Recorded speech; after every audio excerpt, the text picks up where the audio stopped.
بسم اللہ الرحمن الرحیم۔ السلام علیکم ورحمۃ اللہ وبرکاتہ۔ نبی ٹی وی میں خوش آمدید دوستو، سیرت طیبہ کے واقعات کے ساتھ ایک مرتبہ پھر حاضر خدمت ہیں، اور آج کی اس ویڈیو میں ہم آپ کے ساتھ جو واقعہ شیئر کرنے لگے ہیں وہ مدینہ کے واقعات میں سے ایک واقعہ، دردناک واقعہ ہے، اور حضور علیہ السلام کے رحلت کے بعد کا واقعہ ہے،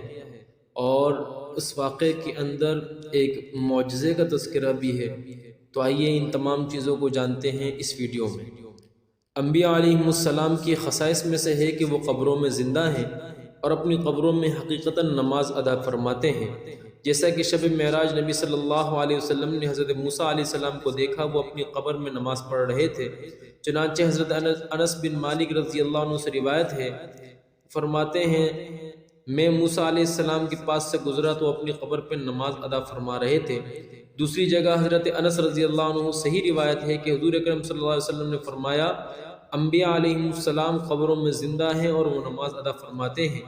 ان احادیث سے تو یہ ثابت ہو گیا کہ انبیاء علیہ السلام قبور میں زندہ ہیں اور نماز بھی ادا فرماتے ہیں، ان کو قبروں میں رزق دیا جاتا ہے۔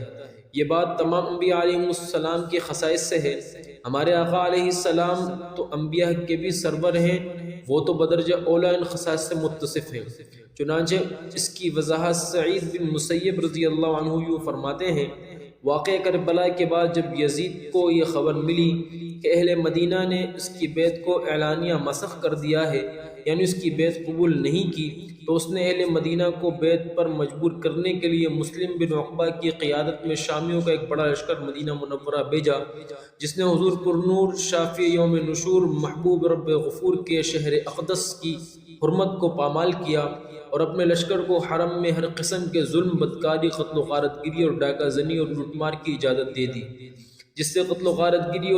اور بدکاری کا بازار خوب گرم ہوا، اور مسجد نبوی شریف اور اہل مدینہ 3 دن تک لشکر شامی کا ہدف بنی رہی۔ ریاض الجنہ میں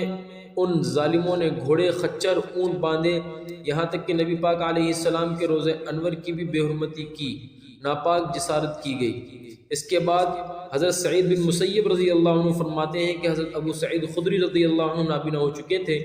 اور وہ مدینہ کی گلیوں سے گزر رہے تھے کہ ظالموں نے آپ کو پہچان لیا اور ان کی داڑھی شریف پکڑ کر منہ پر تھپڑ مارے۔ لوگ اپنی عزت و آبرو اور جان و مال بچانے کے لیے اپنے گھروں میں چھپے ہوئے تھے، اور میں اس وقت روضہ نبی پاک علیہ السلام میں تھا اور باہر نکلنے کا موقع نہ ملا، تو حضور نبی اکرم صلی اللہ علیہ وسلم کے روضہ اقدس کے قریب ہی ممبر کے نیچے چھپ گیا، اور اس ممبر کے نیچے 3 دن اور 3 راتیں رہا۔ کسی نے پوچھا، اے سعید بن مسیب، ان دنوں اذان و اقامت معطل ہو چکی تھی اور تو اندر مقید تھا، تو نماز کا وقت کیسے معلوم ہوتا تھا؟ حضرت سعید بن مسیب رضی اللہ عنہ فرماتے ہیں، کسی نماز کا وقت بھی ایسا نہیں آیا کہ میں نے حضور پرنور صلی اللہ علیہ وسلم کی قبر انور سے اذان کی آواز نہ سنی ہو۔